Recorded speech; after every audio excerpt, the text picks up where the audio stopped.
안녕하십니까. 태화에 뜨는 샘 조상우입니다. 오늘 오전에 유튜브로 온라인 가족회를 진행하려고 했으나 저희가 갖고 있는 영상 장비와 인터넷 환경의 문제로 원활하게 영상을 송출하지 못한 점 양해 말씀 부탁드리겠습니다. 2020년이 코로나로 인해서 훌쩍 지나간 것 같습니다. 얼굴을 뵙고 가족회를 진행했던 게 한 번밖에 없었던 것 같고요. 중간엔 줌으로 가족회를 진행하려고 했으나 이마저도 좀 익숙치 않으셔서 많은 분들이 들어오지 못해서 가족분들께서 가장 이용을 쉽게 하실 수 있는 유튜브로 하려고 했는데 이게 오늘은 좀 쉽지 않았습니다. 하지만 저희가 오늘의 실수를 좀 점검하여서 다음 달부터는 원활하게 온라인으로 가족회를 진행할 수 있도록 작업을 진행해 보겠습니다. 2021년도가 금세 눈앞에 다가왔습니다. 2020년도가 코로나로 인해서 아무것도 진행하지 못하였으나 태화에 뜨는 샘에서는 회원분들의 복지 증진을 위해서 다양한 노력을 진행해 왔습니다. 그 중에 하나가 아름다운 가게 공모 사업이었습니다. 오늘은 태화에 뜨는 샘이 아름다운 가게 공모 사업에 신청했던 주거복지 증진 사업, 정확히 표현하자면 체험홈과 주거복지 서비스 개발 사업에 대해서 설명드리는 시간을 갖도록 하겠습니다. 주거복지 사업 설명에 앞서 먼저 원장님께서 가족분들께 인사를 먼저 드리도록 하겠습니다. 안녕하세요. 마스크 쓰고 이렇게 온라인 상으로 인사드리게 됐습니다. 무탈하시죠? 정말 오랜만에 우리 가족분들 앞에서 이렇게 인사드리게 됐는데요. 올해 2월이죠 벌써. 코로나19가 이렇게 아주 크게 유행을 하고 우리 가족분들도 일상생활에 큰 변화가 있듯이 저희 태화 해 뜨는 샘 내부에서도 정말 큰 변화가 있었고, 그동안에 어쩌면 우리가 굉장히 좋은 환경에서 일을 해오고 있었구나, 우리 회원분들과 함께 하고 있었구나 라는 생각이 들 정도로 정말 많은 것이 변했고 또 굉장히 제한되는 그런 상황 속에서 해샘이 현재 운영이 되고 있습니다. 다들 잘 아시겠지만은 지금 수도권, 특히 이제 수도권이 굉장히 좀 심각한 상황인데 2.5단계에서 해샘은 현재 정원의 30%만 출근을 하실 수 있는 지금 지침에 의거해서 운영이 되고 있고요. 다만 걱정스러운 거는 좀 잘 아시겠지만은 이제 거의 확진자가 1000명이 육박하게 되면서 아마 3단계로 가게 되지 않을까 굉장히 염려하고 있는 상황입니다. 3단계 상황으로 만약에 가게 된다고 하면은 다시 가족분들에게 추가적으로 또 안내 드릴 그런 상황이 발생하지 않을까 그렇게 생각을 하고 있습니다. 올 한 해 정말 제한적으로 저희가 사업을 했다고 하면은 사실 내년도 또한 정확하게 어떻게 될는지는 정확하게 예측할 수는 없지만 그럼에도 불구하고 잘 진행될 수 있다라는 전제 하에서 몇 가지 사업들을 신규적으로 준비하고 있습니다. 추가적으로 아마 모임 시간을 통해서 앞으로 이제 진행될 사업들에 대해서 쭉 설명을 드리긴 하겠지만 그 중에서 특별히 좀 처음 시도하는 사업이기는 합니다. 우리 회원분들의 주거권을 좀 확보하기 위한, 특히나 이제 우리 가족분들하고 우리 회원분들이 정말 영원히 같이 살 수는 없잖아요. 그래서 언젠가는 이렇게 이제 이별을 해야 될 그런 시점을 준비하는 상황에서 과연 우리 회원분들이 홀로서기를 어떻게 할 수 있을 것인가에 대해서 그동안에는 고민만 많이 했다고 하면은 내년도에는 조금 더 구체적으로 그런 사업들을 구체화시키는 노력을 하려고 준비하고 있습니다. 그래서 우리 가족분들 많이 호응해 주시고 내년도에 그런 사업들이 진행될 때 적극적으로 참여해 주시면 감사하겠습니다. 굉장히 엄중한 시기이고 어떻게 보면 또 굉장히 민감한 시기인데 우리 가족분들 건강을 잘 챙기시면서 그래도 연말연시인 만큼 또 가족 내 큰 화평이 함께 하시기를 기도하겠습니다. 감사합니다. 네, 안녕하세요. 태화에 뜨는 샘 가족회 여러분, 해 뜨는 샘 김준호 사회복지사 인사드립니다. 저희가 내년도 2021년도에 주거복지 사업을 드디어 아름다운 가게를 통해서 시작을 하게 되었습니다. 오늘은 그 사업에 대한 설명을 좀 드리고자 합니다.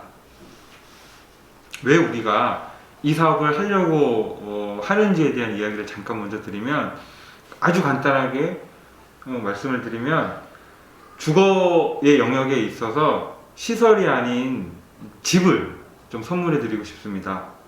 전문가 중심의 계획이 아닌 당사자 중심의 계획을 세워보고 싶었고, 공급자 중심의 서비스가 아닌 수요자 중심의 서비스를 주거에 좀 녹여보고 싶었습니다.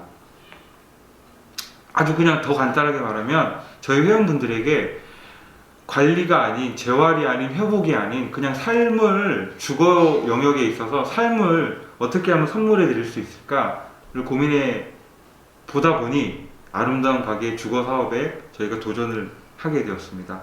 그런데 이 사업 계획서를 쓰고 당선이 되기까지 공부를 하다 보니 한 가지 좀 분명하게 알 수 있는 것들이 있었는데, 그게 뭐냐면 발달장애인 쪽 예를 통해서 저희가 알 수 있는 게 하나가 있었습니다. 뭐냐면 발달장애인 쪽은 지원주택이라든가 이런 것들이 19년도부터 22년도까지 계획이 있습니다.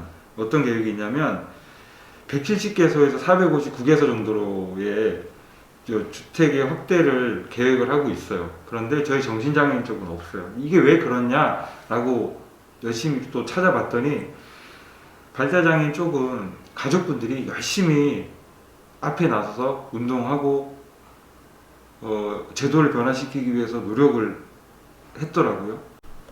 네, 사업 내용을 말씀드리겠습니다. 저희 이 사업은 크게 두 가지 유형으로 나누어지는데요. 아주 간단하게 말하면 새로운 주거 서비스를 드리겠다, 그리고 체험홈이라고 하는 새로운 주거 모형을 만들어 보겠다라고 하는 겁니다. 그러면 첫 번째, 어떤 주거 서비스인데요? 라고 말씀을 하시면 두 가지로 나누어진다고 말씀드릴 수 있습니다. 첫 번째는 동료 상담가 분들이 교육을 통해서 주택 코디네이터가 되어서 지역에서 독립해서 살아가고 계신 분들에게 주택 코디네이터 역할을 해주게 하는 거. 그래서 그 서비스를 독립하고 계신 회원분들이 받을 수 있게 해주는 거 한 가지고요. 두 번째는 저희 회원분들이 혼자 사시다 보면 처음에는, 나중에는 잘 혼자 사실 수 있긴 하겠으나 처음에 이제 필요한 부분들이 있잖아요. 뭐 세탁부터 시작해서 밥 하는 거, 요리하는 거, 여러 가지 것들이 되게 많잖아요. 주택을 관리하고 막 그러는 거요. 그러는 것 부분에 있어서 가사관리사 분들이 정기적으로 방문해서 가사관리까지 해드리는 겁니다. 이게 저희가 추구하는 주거 서비스고요. 두 번째는 주거 모형인데, 이 주거 모형은 뭐냐면 체험홈의 형태입니다. 6개월 정도 되는 기간 동안 독립을 하기를 희망하시는 회원분들이 체험을 해보시는 거죠.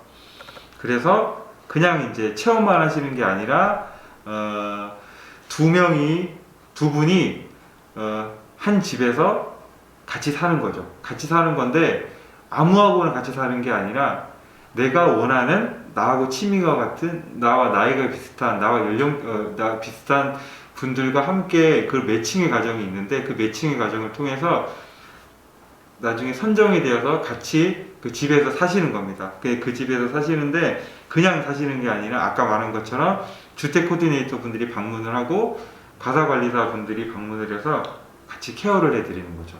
그래서 이 두 가지 주거 서비스와 이 주거 복지 모형이 잘 회전되고 굴러가게 됐을 때 우리 회원분들이 지역에서 건강하게 살아갈 수 있지 않을까라는 겁니다. 이게 이 사업의 주요한 내용이고요. 이 사업에 아까 제가 초반에 얘기했던 것처럼 가족분들이 함께 해야 된다라고 했는데, 이게 무슨 말이냐면 아름다운 가게를 통해서 주택 코디네이터 분들과 가사관리사 분들의 사업비는 저희가 받았습니다. 예산에 대해서 설명을 좀 계속 드리겠습니다. 인건비 같은 경우는 전담 인력을 저희가 신청을 했고 지원을 받았습니다. 그래서 전담 인력이 이 사업을 주로 맡아서 진행할 예정이고요. 그리고 주택 코디네이터 분들하고 가사관리사 분들에 대한 활동비도 저희가 지원을 받았습니다. 그런데 임대료하고 보증금은 저희가 지원을 받지 못했습니다. 워낙 이런 사업이 필요하기는 하나 아무도 엄두도 내지 못하고 있는 사업이기 때문에 이제 예산을 주는 쪽에서도 그 부분에 대한 이제 우려가 있는 거죠. 그래서 임대료하고 보증금 부분에 대해서는 가족분들이 감안을 하시고 이 사업에 참여해 주셨으면 좋겠습니다. 궁금하신 점들이 되게 많으실 텐데요. 분명한 건 내년도에 이제 가족분들이 저희하고 함께 이 사업을 진행해 주셔야지만 이 주거복지 사업은 가능하고 실현되어 줄 수 있다라고 하는 걸 꼭 좀 기억해 주셨으면 좋겠습니다. 궁금하신 분들이 있으시면 나중에 꼭 개인적으로라도 전화로 문의해 주시면 저희가 성심성의껏 답변 드리도록 하겠습니다. 감사합니다. 예, 설명회 잘 보셨나요? 또는 들으셨나요? 아마도 설명회를 통해서 궁금한 게 많으실 것이라 생각합니다. 설명회 때 온라인으로 피드백 주고받으면서 궁금한 것들에 대해서 즉각적으로 대답했다면은 아마 지금 그냥 이 영상을 보시는 것처럼 뭐 질문사항이나 궁금한 점이 많지는 않았을 것 같습니다. 이 설명회를 통해서 관심이 있거나 또는 궁금한 점이 있으신 가족분들께서는 댓글에 질문사항을 좀 남겨주셨으면 좋겠습니다.